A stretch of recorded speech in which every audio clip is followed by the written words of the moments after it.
Hello दोस्तों, apex career classes में आपका स्वागत है। आज हम मॉडर्न हिस्ट्री के तीसरे टॉपिक पर चर्चा करते हैं। हमने अब तक चर्चा की थी प्लासी के युद्ध पर, बक्सर के युद्ध पर, यानी बंगाल में जो क्रम चेंज होता आ रहा था नवाबों का, उस पर चर्चा चला रहे थे। एक बार मैं फिर आपको पीछे से रिपीट करके बता दूं कि हम कहां तक आ चुके थे। मैंने आपको बताया था कि औरंगजेब की मृत्यु के बाद में मुग़ल साम्राज्य में कोई भी ऐसा शासक नहीं होता जो कि मुग़ल साम्राज्य को स्थापित कर सके। मुग़ल साम्राज्य को चलाने के लिए कोई भी ऐसा शासक नहीं हुआ जो स्पष्ट तौर पर संचालन कर सके। उसी समय मैंने आपको बताया था 1717 ईस्वी में फर्रुखसियर दस्तक प्रथा प्रदान करता है।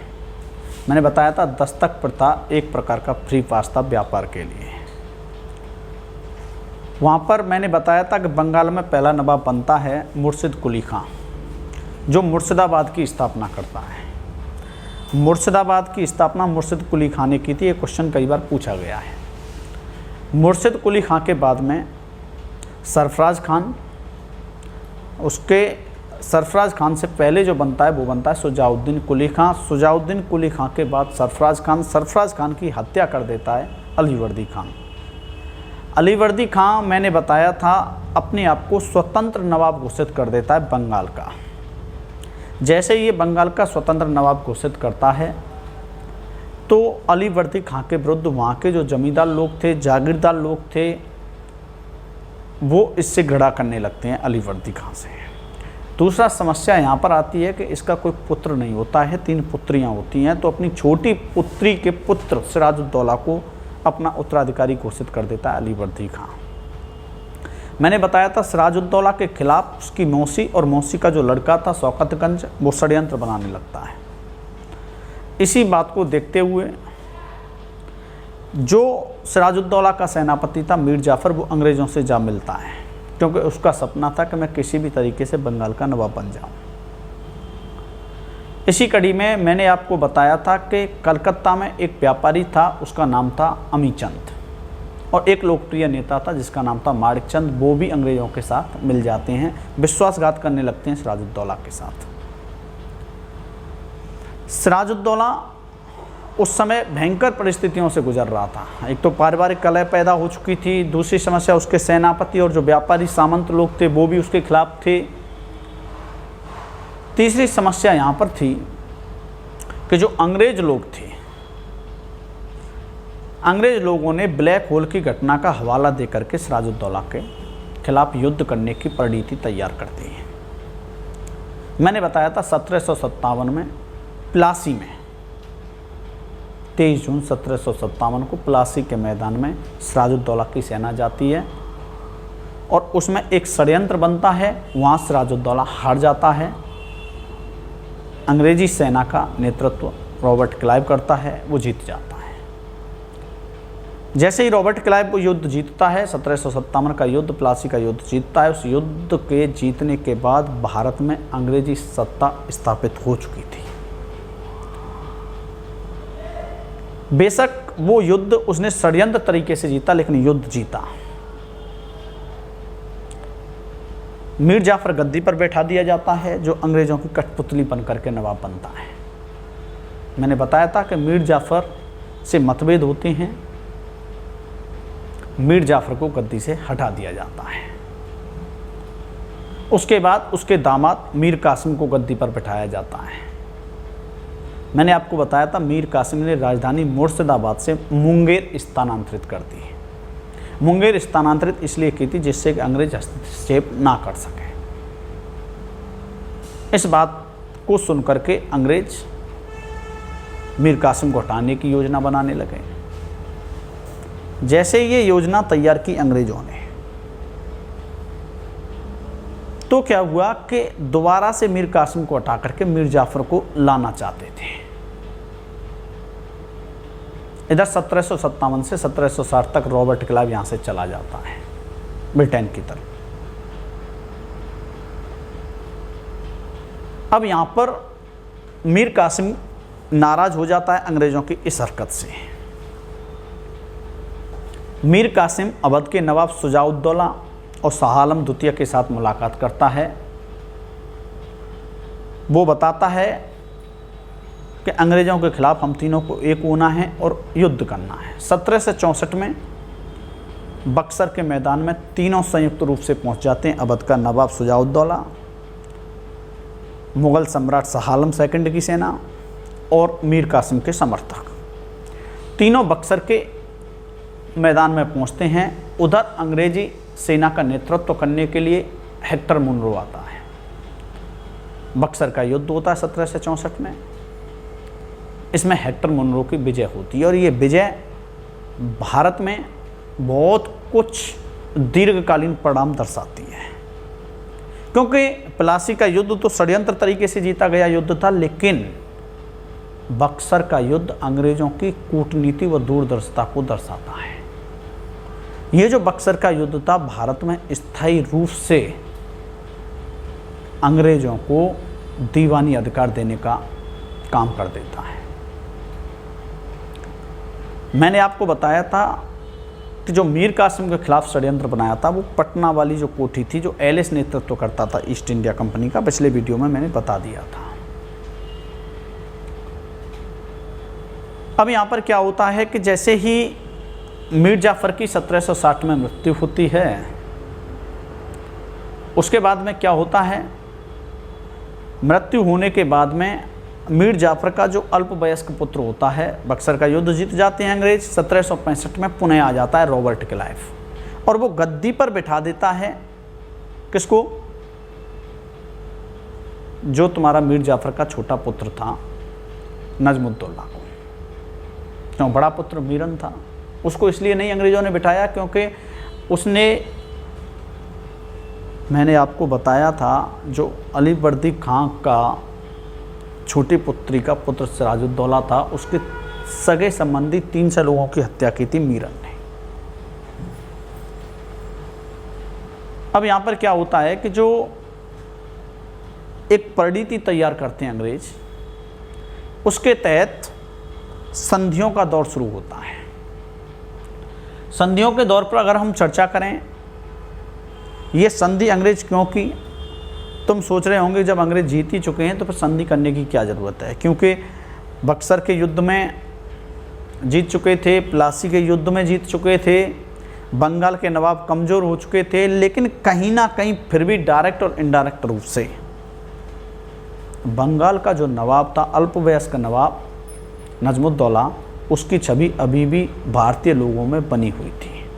1765 में रॉबर्ट क्लाइव पुणे वापस आता है। ये जो रॉबर्ट क्लाइव था, मैंने आपको बताया था 1765 से 67 पुणे आया और पहले 1757 से 60 तक रहा गवर्नर बनके बंगाल का। जब ये 60 में चला जाता है तो मैंने आपको बताया था हॉलवेल अस्थायी गवर्नर बना दिया जाता है और कुछ दिन के लिए बेंसीटाट को बना दिया जाता है, जैसे स्थायी बनाया जाता है। फिर बाद में आ जाता है तुम्हारा कौन, रॉबर्ट क्लाइव। इस रॉबर्ट क्लाइव ने इतनी सूझबूझ से काम लिया कि बंगाल में पूरी तरह से अंग्रेजी साम्राज्य को स्थापित कर देता है। रॉबर्ट क्लाइव की तुलना डुप्ले से की जाती है, जो फ्रांसीसी गवर्नर था, वो भी सूझबूझ का परिचय देता था, तो यहाँ पर अंग्रेजों की तरफ से रॉबर्ट क्लाइव भी सूझबूझ का परिचय देता था। अब रॉबर्ट क्लाइव ने क्या किया कि जो अवध का नवाब था, अवध का नवाब था, मैंने बताया शुजाउद्दौला, सिराजुद्दौला नहीं है ये, शुजाउद्दौला, इसके पास पहुंचा। बंगाल का जो नवाब था, चाहे वो बेशक कठपुतली था अंग्रेजों की, लेकिन इसको भी मोहरा बना के रखा रॉबर्ट क्लाइव ने। बंगाल का जो नवाब था, मैंने आपको बताया था, उसका जो नाम था वो था नजमुद्दौला।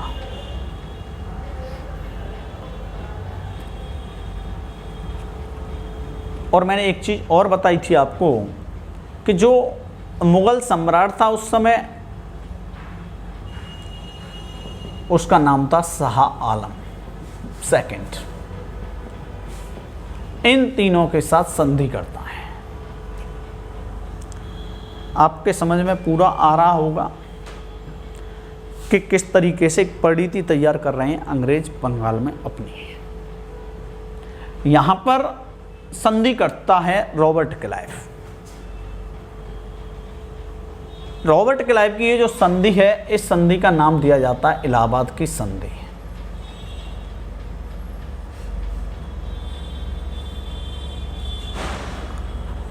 और ये जो इलाहाबाद की संधि है, ये हुई थी आपकी 1765 में। ये 2 संधि हुई हैं यहाँ पर, 2 तारीख, 2 डेट थी जिनमें ये संधि की। ईस्ट इंडिया कंपनी की तरफ से रॉबर्ट क्लाइव था, यानी एक तो हुई थी आपकी 12 अगस्त 1765 में, और एक होती है आपकी 16 अगस्त 1765 में।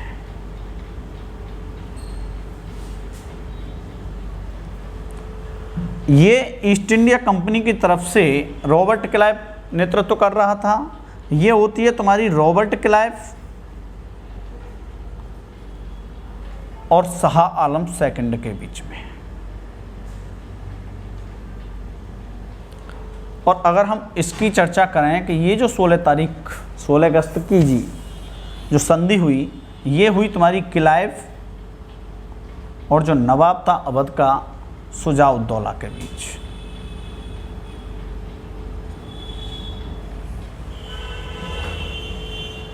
कहीं ना कहीं अंग्रेज अपनी सूझबूझ का परिचय इसलिए दे रहे थे, जानबूझ करके वो संधि कर रहे थे इनके साथ। सोचो, जब जीत चुके थे तो फिर संधि क्यों कर रहे थे? लेकिन वो जानते थे कि अगर हमने डायरेक्ट रूप से शासन किया यहाँ, तो भारतीय छोटे छोटे जो राजा थे और भारत की जो जनता थी वो अंग्रेजों के खिलाफ हो सकती थी। एक बड़ा प्रश्न ये बनता है कि जब अंग्रेज पूरा बंगाल जीत चुके थे, प्लासी के युद्ध में जीते, बक्सर के युद्ध में जीते, तो फिर उन्होंने इनके साथ संधि क्यों की? क्योंकि हारे हुए व्यक्ति के साथ संधि होती नहीं है, परंतु यहाँ रॉबर्ट क्लाइव ने की। इसके पीछे बहुत बड़ा कारण था। इसके पीछे कारण था कि अंग्रेज अभी भी भारतीय लोगों को ये दिखाना चाहते थे कि हम अब भी व्यापार कर रहे हैं, हमें यहाँ शासन करने से कोई मतलब नहीं है। इसलिए उन्होंने जानबूझ करके संधि की थी इनके साथ में। अगर देखें हम तो ये जो इलाहाबाद की जो पहली संधि होती है 12 अगस्त को, इसमें शर्तें क्या क्या रखी? शाह आलम सेकंड से पहली शर्त में कह दिया कि आपको पेंशन दे दी जाएगी।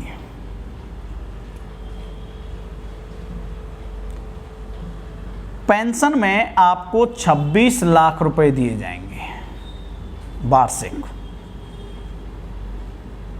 और ये आपका व्यक्तिगत खर्च होगा, यानी आपको जो पर्सनली खर्चे हैं वो मिलेंगे।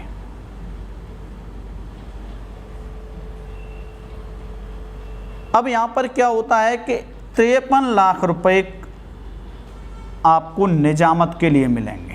निजामत का जो खर्चा है उसके लिए मिलेंगे। निजामत अगर हम बात करें तो प्रशासनिक खर्चे, यानी प्रशासनिक कार्यों को अब भी अंग्रेजों ने मुगल सम्राट को दे रखा था। ये एक आगे जाकर के बड़ी घटना को जन्म देगा। ये कितनी चालाकी से की गई संधि थी अंग्रेजों के द्वारा।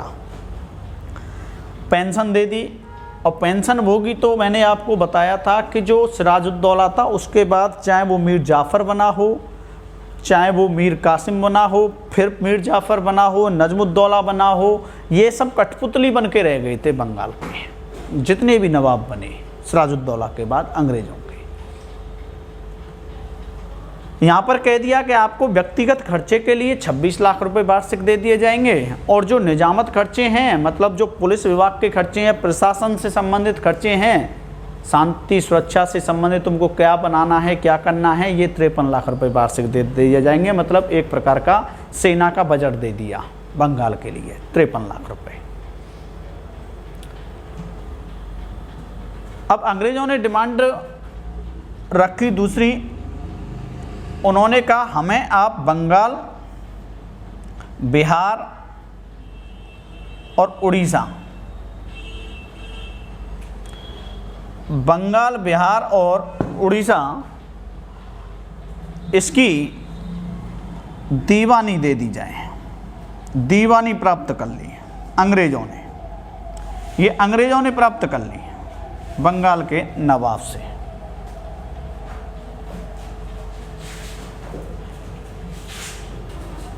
अब यहाँ पर क्या था कि जो बंगाल, बिहार और उड़ीसा की जो दीवानी प्राप्त की थी अंग्रेजों ने शाह आलम सेकंड से।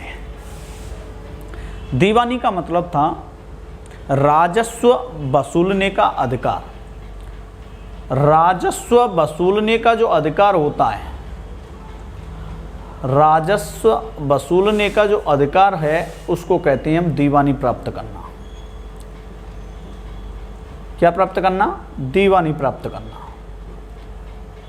यानी दीवानी प्राप्त की, यानी बंगाल से जितना राजस्व आएगा वो अंग्रेज लोग लेकर के आएंगे, बिहार से जितना आएगा, उड़ीसा से जितना आएगा वो अंग्रेज लेकर के आएंगे। इलाहाबाद की पहली संधि में रखी शर्तें।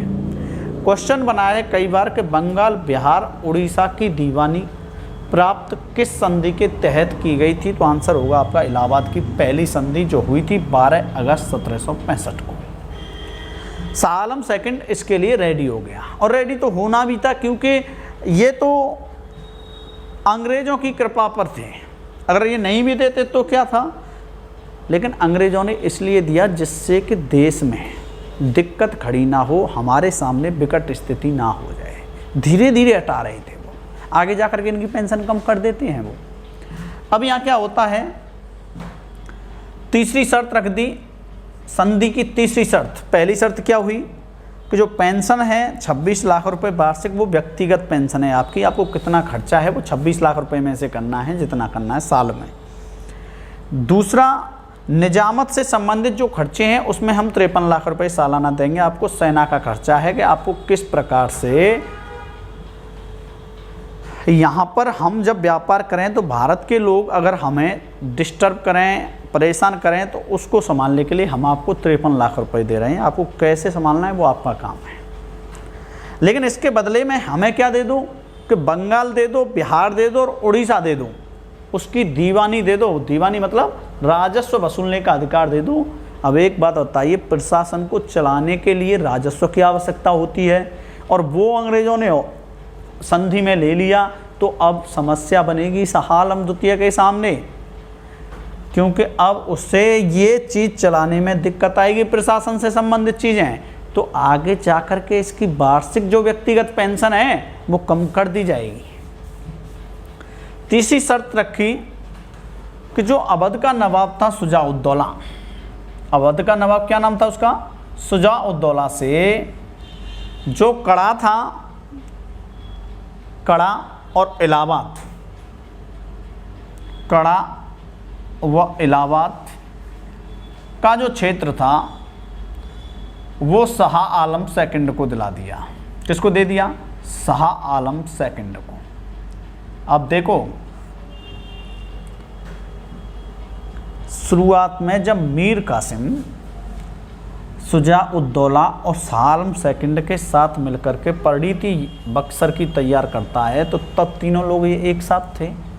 अब वो जानते थे अंग्रेज कि अब ये, क्योंकि मीर कासिम तो मर जाता है 77 में, यहाँ पर क्या होता है कि ये शाह आलम सेकंड और शुजा-उद-दौला ये दोनों दोबारा से ना मिलें, इसलिए यहाँ भी फूट डालने का काम कर दिया कि जो कड़ा है और इलाहाबाद का क्षेत्र है वो शाह आलम सेकंड को देना होगा। तो अब एक बात बताइए, कहाँ शुजा-उद-दौला के पास था और कहाँ अब इसको दे रहा है? तो अब इन दोनों के बीच में भी फूट डाल दी।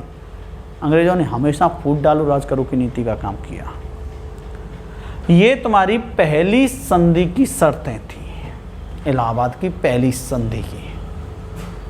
देखो इलाहाबाद की पहली संधि में क्या होता है। इस संधि पर शाह आलम द्वितीय, बंगाल के नवाब नजमुद्दौला और क्लाइव ने हस्ताक्षर किए। इस संधि की शर्तें निम्नलिखित थी। मुगल सम्राट शाह आलम द्वितीय ने 12 अगस्त का, यानी जो जिस तारीख को ये संधि रखी गई, के फरमान के जरिए बंगाल, बिहार एवं उड़ीसा की दीवानी कंपनी को दे दी। अभी मैंने बताया दीवानी का मतलब था राजस्व वसूलने का अधिकार दे दिया। दूसरा, सम्राट को अवध के नवाब से कड़ा और इलाहाबाद के जिले लेकर के दे दिए गए। मतलब शुजा-उद-दौला से शाह आलम सेकंड को ईस्ट इंडिया कंपनी ने कड़ा और इलाहाबाद का क्षेत्र दे दिया। अब यहाँ पर क्या होता है, तीसरी संधि में अगर हम देखें, संधि की तीसरी शर्त में व्यक्तिगत खर्चे दिए। जैसे व्यक्तिगत खर्चे की बात करें हम, तो यहाँ पर 26 लाख रुपए वार्षिक एक दिया व्यक्तिगत खर्च के रूप में, और 53 लाख रुपए निजामत के रूप में दिए। यहाँ पर क्या होता है कि जो व्यक्तिगत खर्च था वो तो उसका खुद का खर्च, लेकिन ये निजामत वाला खर्च था ये कम था, जिससे कि अगर बंगाल के अंदर प्रशासन से संबंधित कोई प्रॉब्लम आए, कोई समस्या आए, तो शाह आलम द्वितीय के सिर पड़े। अपने आप को बचाना चाहते थे। अब देखो दो चीज़ तैयार होती हैं यहाँ से, दीवानी प्राप्त कर लेते हैं, तो दीवानी प्राप्त करने पे अंग्रेज़ों का अधिकार, कंपनी का अधिकार, या अंग्रेज़ों का अधिकार यानी कंपनी का अधिकार होता है ईस्ट इंडिया कंपनी का। और प्रशासन की बात करें हम, तो जो प्रशासन से संबंधित काम है वो शाह आलम सेकंड का है। मतलब एक ही प्रांत में, बंगाल में दो लोग काम कर रहे हैं, दो नीति काम कर रही हैं। आगे जाकर के ये बंगाल का द्वैध शासन का रूप लेंगी। बंगाल में द्वैध शासन प्रथा ये शुरू होगी यहीं से, इसलिए अंग्रेज़ों ने जानबूझ करके ऐसा किया, जिसे आगे जाकर के 1772 में वॉरेन हेस्टिंग्स ख़त्म करता है। यहाँ पर पहली क्लियर हो गई होगी इलाहाबाद की पहली संधि क्या थी। इस संधि के द्वारा अंग्रेज़ों को उत्तरी सरकार की जागीर मिली। तत्कालीन इतिहासकार गुलाम हुसैन ने अपनी पुस्तक सियारुल मुत्करिन ने लिखा है कि इस संधि को तय करने में उतना भी समय नहीं लगा जितना एक गधा खरीदने में लगता है। यानी इस इतिहासकार ने अपनी पुस्तक में कहा कि उतना भी समय नहीं लगा इस संधि को तय करने में, संधि की शर्तों को तय करने में, जितना कि एक गधे को खरीदने में लगता है। मतलब एक गधा खरीदने में जितना समय लगता है उतना भी समय नहीं लगा इस संधि को तय करने में अंग्रेज़ों को। सोचो ये संधि कैसी रही होगी जब तुलना ही गधे से हो रही है। अब दूसरी संधि पे अगर हम चलते हैं कि इलाहाबाद की दूसरी संधि में क्या हुआ, जो 16 अगस्त को मानी जाती है।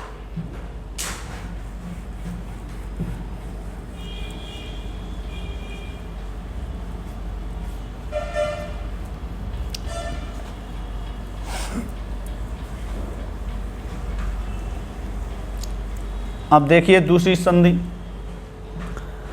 यहाँ पर इलाहाबाद की जो दूसरी संधि होती है वो कैसे होती है इसे समझो। इलाहाबाद की दूसरी संधि, दूसरी जो संधि हुई वो कैसे हुई मैंने अभी बताया। जो तारीख थी वो थी 16 अगस्त 1765। ये संधि किस किस के बीच होगी मैंने अभी बताया आपको, रॉबर्ट क्लाइव और किसके बीच होगी ये, जो अवध का नवाब था। कहाँ का नवाब? अवध का नवाब। अब बंगाल की तरफ बढ़ रहे हैं हम। अवध का नवाब शुजा-उद-दौला, शुजा-उद-दौला। अब बंगाल से आगे बढ़ रहे हैं हम बिहार की तरफ। देखो यहाँ पर शर्तें रखी 16 अगस्त की तारीख में, और पहली जो शर्त रखी वो तो ये थी कि जो कड़ा और इलाहाबाद को छोड़ करके नवाब को पूरी अवध का राज्य कड़ा और इलाहाबाद को छोड़कर नवाब को वापस मिल जाएगा। मतलब जो कड़ा वाला क्षेत्र था और इलाहाबाद वाला क्षेत्र था, क्योंकि वो पहली संधि में ही ईस्ट इंडिया कंपनी ने, क्योंकि ईस्ट इंडिया कंपनी ही तो वास्तविक रूप से यहाँ काम कर रही थी, लेकिन समस्या यहाँ ये आती है कि कड़ा और जो इलाहाबाद था ऑलरेडी पहली संधि में किसको दे दिया था? शाह आलम सेकंड को दे दिया था। इसके अलावा जो चीज़ बची, इसके अलावा जो नवाब के पास चीज़ बची वो सब वापस करके दे दी। के नवाब की होगी, यानी जो अंग्रेजों ने जीता था बक्सर के युद्ध के बाद में। दूसरी, कंपनी को 50 लाख रुपए तथा चुनार का दुर्ग अवध से प्राप्त हुए, यानी 50 लाख रुपए अवध के नवाब को देने होंगे,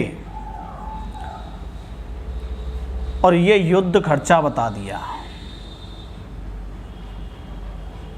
उन्होंने कहा कि बक्सर की लड़ाई लड़ी थी ना आपने, ईस्ट इंडिया कंपनी ने कहा, तो आप तीनों एक थे, मीर कासिम, शुजाउद्दौला और शाह आलम। तो नवाब साहब, शुजाउद्दौला जी, जो तुमने हमसे झगड़ा किया था ना, उसका खर्चा चाहिए, जिसमें हमारे जन धन की हानि हुई थी, उसका हट जाना है 50 लाख रुपए। ये अंग्रेज जितना टूट फूट से नुकसान होता था ना, उस सबकी भरपाई करते थे। मैंने आपको बताया था मीर जाफर को इन्होंने गद्दी पर बिठाया था, और जितना खर्चा हुआ था उसमें करीब करीब 18 लाख रुपए के करीब खर्चा हुआ। तो 18 लाख रुपए ले लिए थे मीर जाफर से। बेशक इन्होंने ही षड्यंत्र करवाया था और इन्होंने ही अपनी मर्जी का नवाब बनाया, लेकिन खर्चा फिर भी मीर जाफर से लिया गया था। यानी अंग्रेज ये थे कि अगर सार्वजनिक संपत्ति को हानि पहुंची और हमें थोड़ी सी भी हानि पहुंची तो खर्चा सूद समेत लिया जाएगा बंगाल के नवाब से, और उसका परिणाम आपके सामने है कि 50 लाख रुपए युद्ध खर्चा के रूप में अवध के नवाब से ले लिए। इससे भी इनका पेट नहीं भरा, तो इन्होंने इसके साथ साथ एक चुनार का किला था, बनारस से आगे है, बक्सर होते हुए ये बिहार तक जाना चाहते थे। चुनार का किला इसलिए ले लिया कि यहाँ अंग्रेजी सेना ठहर सके। ये दूसरा सबसे बड़ा कारण था कि ये अब बिहार की तरफ कूच करने वाले थे, क्योंकि बंगाल पूरी तरीके से इनके कब्जे में आ चुका था। बस नाम मात्र का नवाब बना रखा था, नाम मात्र की संधि चल रही थी। इलाहाबाद की दूसरी संधि में क्या होता है, 50 लाख रुपए खर्चा लिया जाता है, चुनार का किला ईस्ट इंडिया कंपनी ले लेती है, और जो अवध का नवाब है उसे कड़ा और इलाहाबाद का क्षेत्र छोड़ करके पूरा क्षेत्र उसका वापस कर दिया जाता है शुजाउद्दौला को। तीसरी चीज देखें तो वाराणसी और गाजीपुर के क्षेत्र में अंग्रेजों के संरक्षण में राजा बलवंत सिंह को अधिकार दिया। बनारस के पास में एक राजा और रहा करता था Balwant Singh, east India company का ही चापलूस व्यक्ति, रीढ़ की हड्डी अंग्रेजों के लिए। ये बलवंत सिंह ऐसा था क्योंकि इसके जो सैनिक थे वो समर्थन करते थे ईस्ट इंडिया कंपनी का, तो इसीलिए अंग्रेजों ने वाराणसी और गाजीपुर के क्षेत्र में अंग्रेजों के संरक्षण में राजा बलवंत सिंह को अधिकार दे दिया कि इसके अधिकार में जो क्षेत्र है वाराणसी यानी बनारस और गाजीपुर का जो क्षेत्र है वो इसी के अंडर रहने दिया जाए, इसी के अधीन रहने दिया जाए। अगर हम बात करें अगली शर्त की, तो एक शर्त रखी, अवध का नवाब बोला कि एक बात बताइए, अगर मेरे पर हमला हुआ बाहर से तो फिर क्या होगा? अगर बाह्य हमला हुआ, बाहरी हमला हुआ मेरे पर, तो फिर मैं किससे करूंगा? क्योंकि आपने 50 लाख रुपए यहाँ ले लिए, मेरा राजस्व खत्म। उधर कड़ा और इलाहाबाद आपने शाह आलम सेकंड को दिला दिए, उधर से मेरा राजस्व खत्म। बाहरी हमला हुआ और आंतरिक हमले में क्या होगा? उन्होंने कहा आंतरिक हमला हम नहीं करेंगे, ईस्ट इंडिया कंपनी ने आश्वासन दे दिया। बाहरी हमला होगा तो कंपनी आपका साथ देगी, यानी अगर अवध पर कोई भी आक्रमण करता है तो ईस्ट इंडिया कंपनी उसका साथ देगी। वास्तव में ईस्ट इंडिया कंपनी किसी का साथ नहीं देती थी। समस्या यहाँ पर यह थी कि जो ईस्ट इंडिया कंपनी थी साथ किसी का नहीं देती थी, अवध को मोहरा बना रही थी मराठों से बचने के लिए, क्योंकि मराठा अगर आक्रमण करने आए, क्योंकि मराठा लोगों से लड़ने के लिए अंग्रेजों के पास में कोई रणनीति नहीं थी। क्यों नहीं थी? क्योंकि मराठा जो क्षेत्र था, एक तो वो पहाड़ी क्षेत्र था और वो पहाड़ी क्षेत्र मराठाओं के अनुकूलित था, अंग्रेजों के अनुकूलित नहीं था। तो उससे बचने के लिए अवध ने एक रीढ़ की हड्डी की तरह काम किया, यानी अवध को मोहरा बना के रखा जिससे कि मराठा लोग डायरेक्ट अटैक ना करें। इसलिए अवध के नवाब के साथ ये संधि की। बात समझ में आ रही होगी अवध के नवाब को शाह आलम सेकंड को क्यों लिया इलाहाबाद की संधि के अंतर्गत। अवध में कर मुक्त व्यापार करने की सुविधा कंपनी को प्राप्त हुई, यानी अब हम टैक्स नहीं देंगे, व्यापार फ्री हो गया, दस्तक प्रथा को भी खत्म कर लिया। अवध की सुरक्षा हेतु नवाब के खर्च पर एक अंग्रेजी सेना, नवाब के खर्च पर, सोचो, सोचने वाली बात है कि नवाब के खर्च पर अंग्रेजी सेना रहेगी। इससे ये पता चलता था रॉबर्ट क्लाइव ने जानबूझ करके अवध में ये सेना रखी थी, जिससे ये पता चलता रहे कि अवध के नवाब के पास कितना सोना है, अवध के नवाब के पास कितनी संपत्ति अभी शेष है। इसलिए जानबूझ करके ये सेना रखी थी। इसीलिए तो सहायक संधि जो लॉर्ड वेलेस्ली की थी वो बड़ी हानिकारक साबित हुई थी भारतीय राजाओं के लिए, क्योंकि उस संधि के तहत सब कुछ पता लग जाता था अंग्रेजों को कि इसके पास क्या है और क्या नहीं है। यहाँ पर क्या होता है, अवध के साथ की गई शर्तों में अंग्रेज मराठों के, अभी बताया मैंने, मराठों के आक्रमण से अपने आप को सुरक्षित करना चाहते थे। अतः उन्होंने अवध को एक मध्यस्थ राज्य के रूप में रखा, यानी अवध को किसके रूप में रखा, उन्होंने मध्यस्थ राज्य के रूप में रखा। अब यहाँ पर क्या होता है, जैसे ये चीज़ रखी, एक बार मैं फिर रिपीट कर दूं कि इलाहाबाद की संधियों में क्या था। रॉबर्ट क्लाइव 1757 से 1760 तक रहता है भारत में, ब्रिटेन चला जाता है। उसके बाद में बंगाल का अस्थायी गवर्नर हॉलवेल बनता है। अस्थायी गवर्नर हॉलवेल को हटा करके बेंसीटाट को स्थायी अध्यक्ष बना दिया जाता है, स्थायी गवर्नर बना दिया जाता है। मैंने आपको बताया था कि जो मीर जाफर था उससे मतभेद होते हैं। मीर जाफर को गद्दी से हटा के उसके दामाद मीर कासिम को बंगाल का नवाब बना दिया जाता है। मीर कासिम पटना वाली घटना के कारण हटा दिया जाता है षड्यंत्र के माध्यम से, पुनः मीर जाफर को गद्दी पे बैठा दिया जाता है।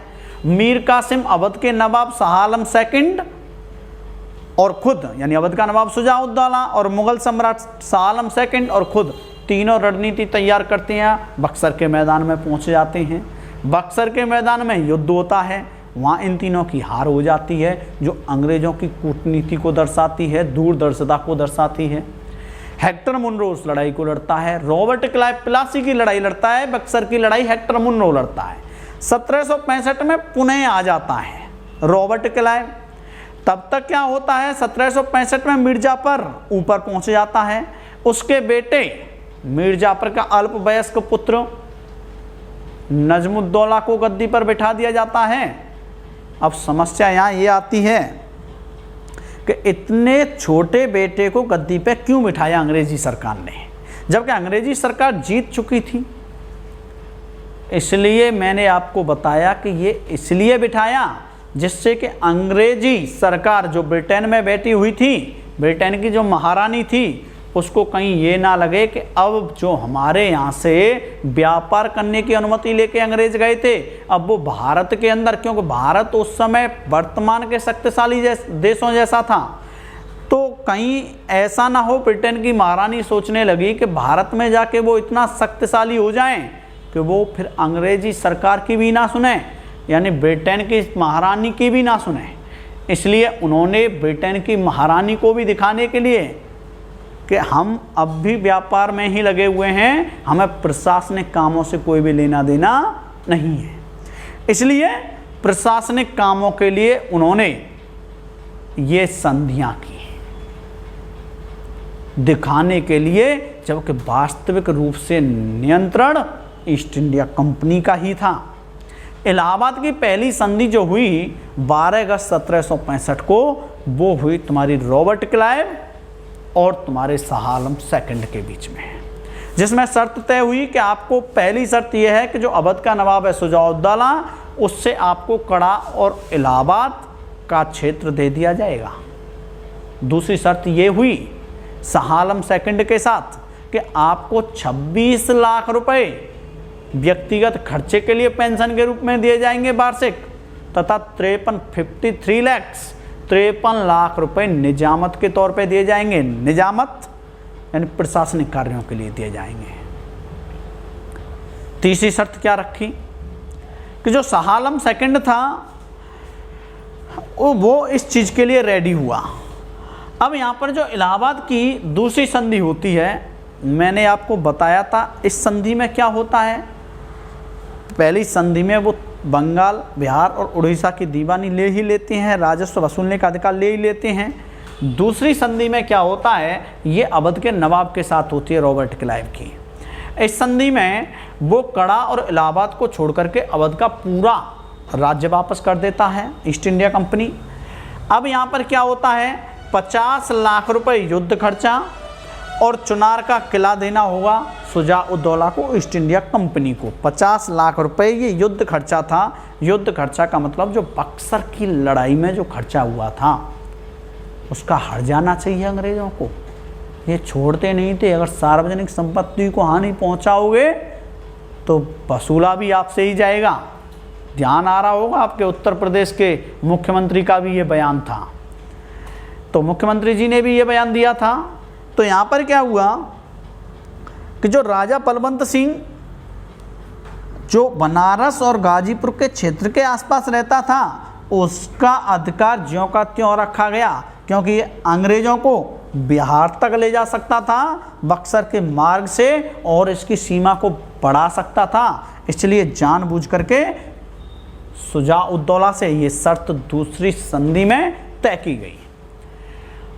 अब शुजा-उद-दौला से ईस्ट इंडिया कंपनी ने भी एक आश्वासन दे दिया कि अगर भारी हमला होगा तो कंपनी आपके खर्चे पर आपका साथ देगी। यानी कंपनी की सेना, ईस्ट इंडिया कंपनी की सेना नवाब के खर्चे पर अवध में रहेगी अगर कोई भारी हमला होता है तो। अब मैंने आपको बताया था कि जो इलाहाबाद की पहली संधि थी उसमें जो बंगाल, बिहार और उड़ीसा की दीवानी अंग्रेज़ों ने ली थी, एक तो दीवानी अधिकार दे दिए अंग्रेज़ों ने ले लिए, रीढ़ की हड्डी पहले ले ली, और प्रशासनिक अधिकार शाह आलम सेकंड को दे दिए। इससे क्या होता है, परिणति तैयार होती है बंगाल में द्वैध शासन की। आगे हम चर्चा करेंगे बंगाल में द्वैध शासन व्यवस्था। Thank you.